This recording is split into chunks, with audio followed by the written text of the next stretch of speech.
प्यारे बच्चों, बहुत बहुत स्वागत अपने YouTube channel commerce with Sanjeev sir में। और आज हम लोग जो जनरल की हमारी सीरीज चल रही थी उसमें क्वेश्चन नंबर 18 पढ़ाएंगे आज हम आपके लिए। और 18 के बाद में मात्र 6-7 क्वेश्चन और बचे हैं, यानी 25 तक क्वेश्चन आपको आरसी अग्रवाल जी की जो एनसीईआरटी की सीरीज है उसमें दिए हुए हैं। हर क्वेश्चन को अगर आपने तैयार कर लिया, समझ लो जनरल पूरी दुनिया में कहीं चले जाना, जनरल आपके लिए 100% इन्हीं क्वेश्चंस के बीच में सब कुछ आपके लिए आ जाएगा।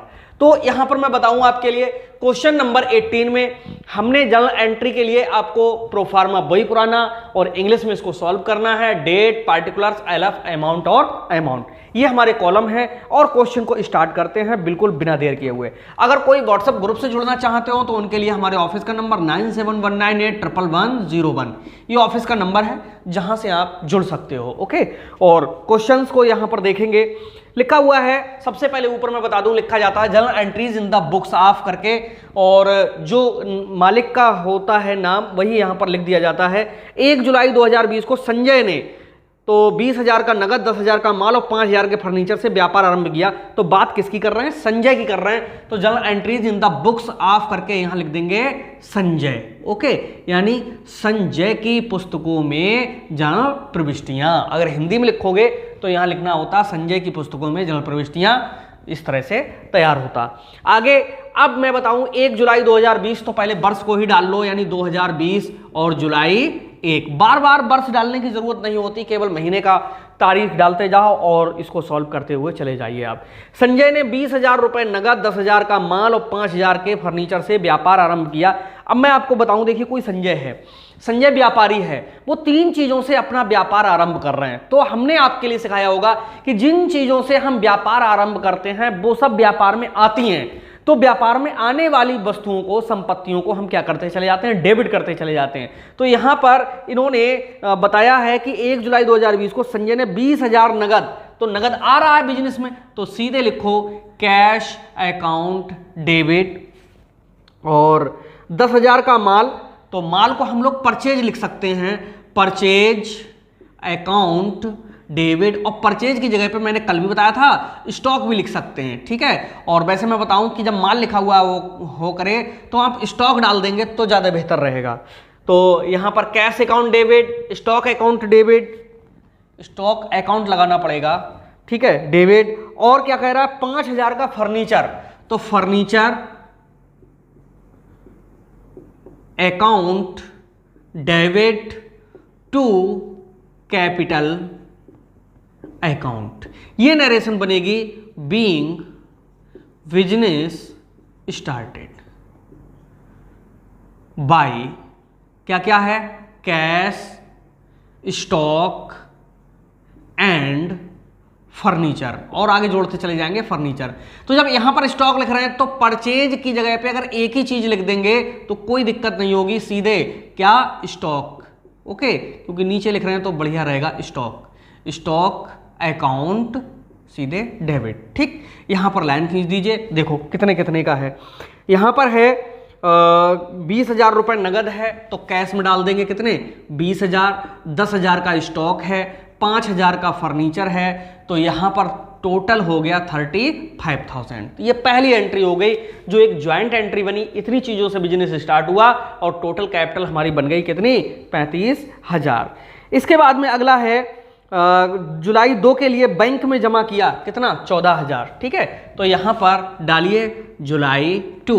बैंक में जमा किया तो सीधे बैंक अकाउंट डेबिट, क्योंकि पाने वाला ऋणी होता है। अब बैंक में हम जब कैश जमा कर रहे हैं तो पाने वाला कौन हो गया? बैंक हो गया।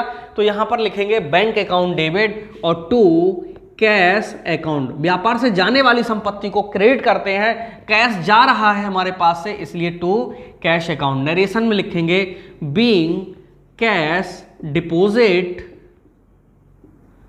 एट बैंक, यानी बैंक में जो कैश है वो जमा कर दिया। कितने रुपए कैश जमा किया है? बैंक में जमा किया है 14,000। तो यहां पर डाल दीजिएगा 14,000 and here also amount will be 14,000। 14,000 और 14,000। अगला है तिजोरी खरीदी और चेक द्वारा भुगतान किया 8,000। भाई तिजोरी खरीदी है कब? 5 जुलाई के लिए, तो जुलाई 5। तिजोरी खरीदी है तो तिजोरी को हम तिजोरी भी लिख सकते हैं और फर्नीचर भी लिख सकते हैं, ठीक है, दोनों में से कोई भी लिख सकते हैं, ठीक। और इसके लिए सेफ भी लिख सकते हैं, तो अंग्रेजी में इसको सेफ भी कहते हैं, तो यहाँ पर लिखेंगे सेफ या अलमारी, ठीक है, सेफ या अलमारी, सेफ या ALRIAH, अलमारी। अकाउंट डेबिट करेंगे और 2 लिखा जरूर है क्या कि इसका चेक द्वारा भुगतान किया, लेकिन हम चेक ना लिख करके हम कैश लिखेंगे इसके लिए, क्योंकि चेक कोई अकाउंट नहीं होता है, टू कैश अकाउंट। बीइंग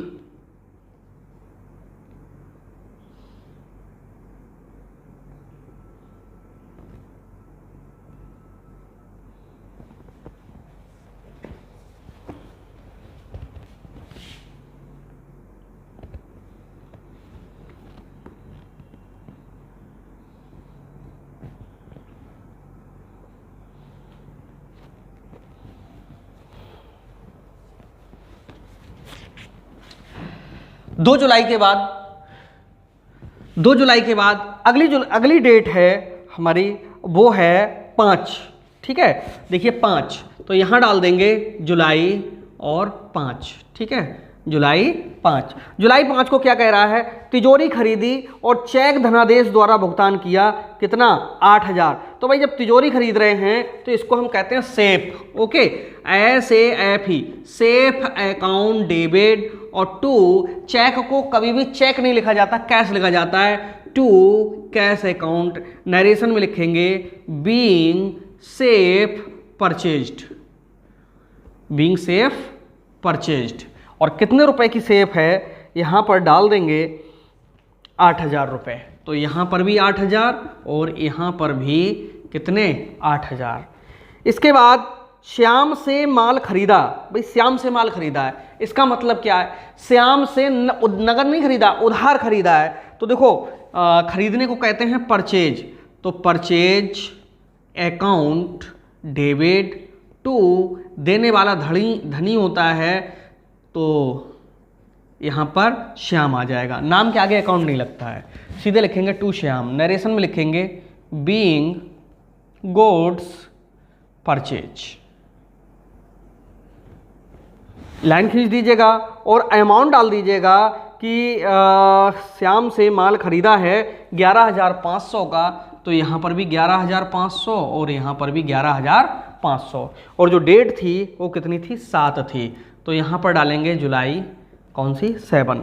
इसके बाद में नरेन को उधार माल बेचा, भाई कोई नरेन है, नरेंद्र नहीं है, नरेन है, उनको उधार माल बेचा 10 तारीख के लिए, तो आप यहाँ पर डालिए जुलाई 10। और उधार माल बेचा है तो नरेन डेबिट होंगे, पाने वाला ऋणी होता है, पैसे तो दे नहीं रहे, तो नरेन डेबिट। और 2 क्या, सेल्स अकाउंट।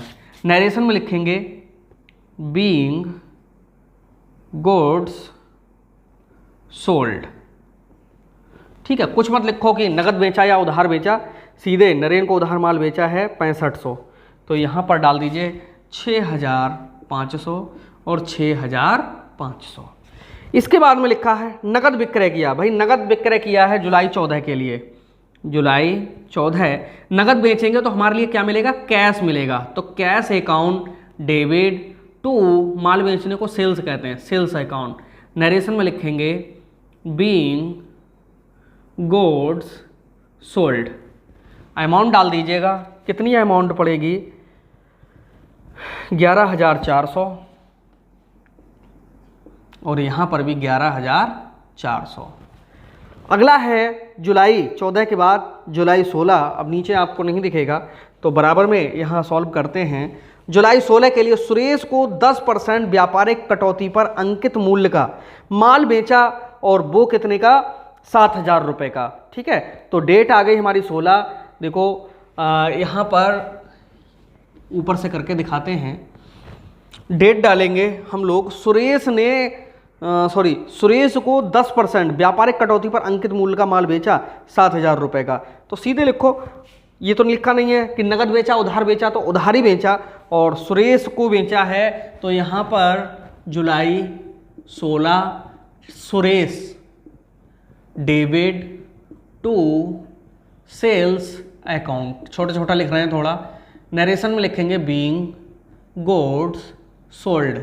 ठीक, 7,000 का है, 10% छूट पर बेचा, तो भाई 7,000 का 10% कितना होता है, 700 होता है, तो 7,000 ऐसे लिखेंगे, 7,000 का 10/100 बराबर हो गए कितने, 700। 700 कम कर दो 7,000 में, 6,300 और 6,300। ठीक है, इस तरह से ये बनता है।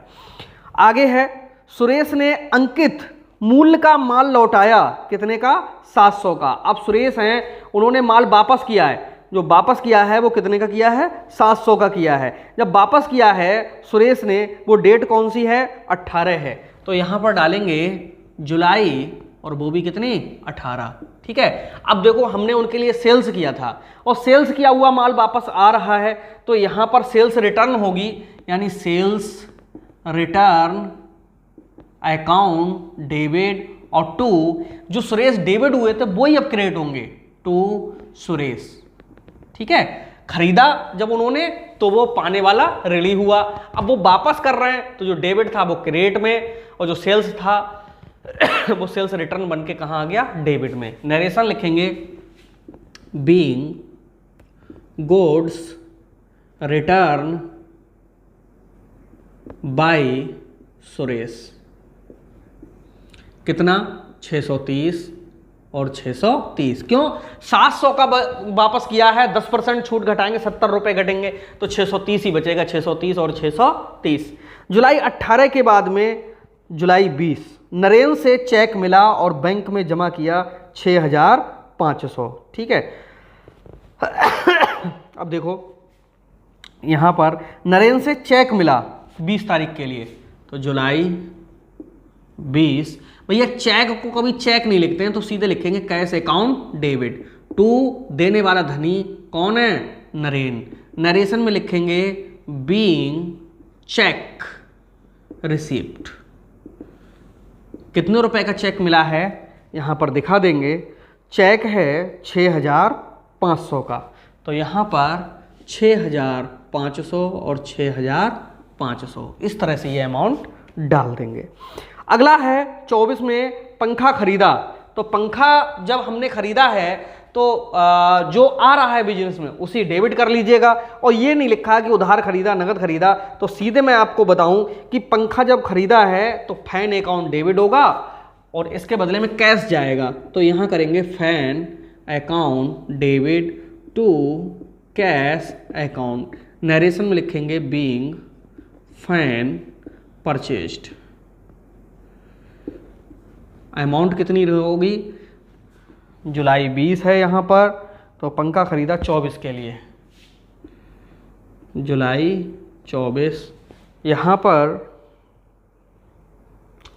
700 और 700, यहाँ पर भी 700 और यहाँ पर भी 700। इसके बाद में है 26 जुलाई के लिए दान में 101 नगद और 200 रुपये का माल दिया गया। ठीक है, 26 तारीख के लिए, जब दान, मैं बताऊं आप लोगों के लिए कि जब भी दान में माल दें तो परचेज जो करके ला रहे हैं वही दिया जा रहा होगा या स्टॉक से दिया जा रहा होगा, दो ही जगह से हो सकता है। तो दान को हम चैरिटी भी कहते हैं, डोनेशन भी कहते हैं, तो यहाँ पर हम लोग जो हैं लिखेंगे डोनेशन अकाउंट डेबिट, और क्या क्या दिया है, दान में 101 नगद तथा 200 रुपये मूल्य का माल दिया है। ठीक है, तो यहाँ पर लिखेंगे donation account debit to cash account और टू परचेज अकाउंट। ठीक है, नरेशन बीइंग डोनेशन, डोनेशन को चैरिटी भी लिख सकते हैं, डोनेशन मेड यानी दान दिया। कितने रुपए का दिया भाई, कैश दिया 101 और माल दिया 200 का, तो ये हो गए 301। इस तरह से ये हो सकता है। और जो डेट है वो कौन सी है, 26 है, तो यहाँ पर डाल देंगे कितनी, 26 जुलाई। जुलाई 26। इसके बाद में है श्याम को पूर्ण भुगतान में दिए कितने 11,300। अब श्याम को पूर्ण भुगतान में 11,300 दिए, इसका मतलब है कैश जाएगा। जब कैश जाएगा तो साथ में ये देखो कि श्याम का कोई पैसा आ तो नहीं रहा है, वो सबसे ऊपर लिखा है 11,500 यहाँ पर ये, और इसे अब हमने पेमेंट दिया 11,300, ठीक। तो छूट हमें कितनी मिली 200 रुपये की। तो यहाँ पर अब हम पेमेंट करेंगे किसके लिए, श्याम को करेंगे, तो पाने वाला ऋणी होता है। जाहिर सी बात है कि श्याम डेबिट होगा, SH/M श्याम डेबिट, जितना दे रहे हैं टू कैश अकाउंट और साथ में टू डिस्काउंट अकाउंट। श्याम को 11,500 देना चाहिए था, 11,300 दे रहे हैं, तो 200 रुपये किस में गए, डिस्काउंट में गए। इस तरह से यहाँ पर नरेशन करेंगे बीइंग पेमेंट डन फॉर किसके लिए, श्याम के लिए, ठीक है। और डेट जो रहेगी वो कौन सी है, श्याम को पूर्ण भुगतान में 28, तो यहाँ पर 28, सॉरी नीचे थोड़ा लिखें, जुलाई 28, ठीक। अब कहीं पर भी जगह नहीं बची है, जितनी एंट्रीज थी ये मोस्टली सब हो चुकी हैं, और इसमें से एक एंट्री अभी और बचती है, लिखा हुआ है सुरेश की ओर से गणेश से प्राप्त किए कितना 2,000 रुपये, ठीक है। देखो सुरेश की ओर से हमने गणेश से प्राप्त किए हैं कितने 2,000 रुपये। तो देखो गणेश देने जरूर आया, लेकिन वो पैसा किसका है, सुरेश का ही है, ठीक है। तो यहाँ पर कैश अकाउंट डेबिट, कहाँ पर मैं समझाऊँ आप लोगों के लिए, समझ जाओ, एंट्री नीचे दिखेगी नहीं, तो लिख देंगे यहाँ पर कैश अकाउंट डेबिट और टू सुरेश, ठीक। अमाउंट 2,000 और 2,000। इस तरह से ये क्वेश्चन पूरा होता है। और ये कितना समझ में आया आप कमेंट में जरूर लिखिएगा, वरना ये क्वेश्चन बहुत बड़ा हो जाएगा। एक बार अगर हम इसको रिपीट कर देंगे, देखो ये बिजनेस स्टार्ट किया है तो cash account debit, stock debit, furniture debit, जितना था डेबिट कर लिया, टोटल हमने इधर कर दिया। अब बैंक में पैसा जमा किया तो bank account debit to cash हो गया 14,000 और 14,000। सेफ खरीदी है तो safe account debit to cash account 8,000 और 8,000। माल खरीदा है श्याम से तो सीधे परचेज अकाउंट डेबिट और टू श्याम, ठीक। SH/AM लिखा हुआ है, ये थोड़ा समझ लीजिएगा, ठीक। मैं फिर से लिख दूँ यहाँ पर अगर समझ में ना आया हो, टू SH/AM टू श्याम, ठीक है। इसके बाद में नरेन को माल बेचा तो नरेन डेबिट हो गया, टू सेल्स अकाउंट हो गया। और बाद में नगद माल बेचा तो कैश अकाउंट डेबिट और टू सेल्स अकाउंट हो गया। यहाँ पर सुरेश के लिए माल बेचा तो Suresh debit to sales account हो गया, और 10% छूट पे था तो 7,000 ना डाल के अमाउंट 6,300 डाला। यहाँ पर क्या है, जुलाई 18 के लिए सेल्स रिटर्न को हमने डेबिट किया है और टू सुरेश, क्योंकि इन्होंने हमें माल वापस किया था। Cash account debit to Naren, Naren से हमने क्या कैश प्राप्त किया है। और पंखा खरीदा तो fan account debit to cash account पड़ जाएगा। दान दिया तो डोनेशन या चैरिटी अकाउंट डेबिट करेंगे और टू कैश और टू परचेज। और स्टॉक भी यहाँ परचेज जगह लिखा जा सकता है, ठीक है, लेकिन यहाँ पर परचेज सही रहेगा। और श्याम के लिए हमने क्या हुआ, भुगतान दिया है तो श्याम डेबिट, जितना कैश दिया टू कैश अकाउंट, और उसको 11,300 का हमने चेक दिया, देना 11,500 था तो 200 रुपये हमने छूट मार ली। तो ये इस तरह से पूरा भुगतान हो गया। और लास्ट में कैश हमें मिला है तो कैश अकाउंट डेबिट और सुरेश ने भिजवाया तो टू सुरेश। इस तरह से बाद में लास्ट में इसका टोटल और मार लीजिएगा, ओके। वरना ये वीडियो बहुत लंबी हो जाएगी। तो जरूर लिखिएगा कि कैसा लगा ये वीडियो और कितना समझ में आया। ना समझ में आया हो, बहुत सारे तरीके हैं और अपनाएंगे हम लोग, बस आपको सिखा करेंगे। कुछ भी ऐसा नहीं होगा एग्जाम में जो आपको नहीं आ रहा होगा। तो मिलते हैं नेक्स्ट वीडियो में, तब तक के लिए बाय बाय।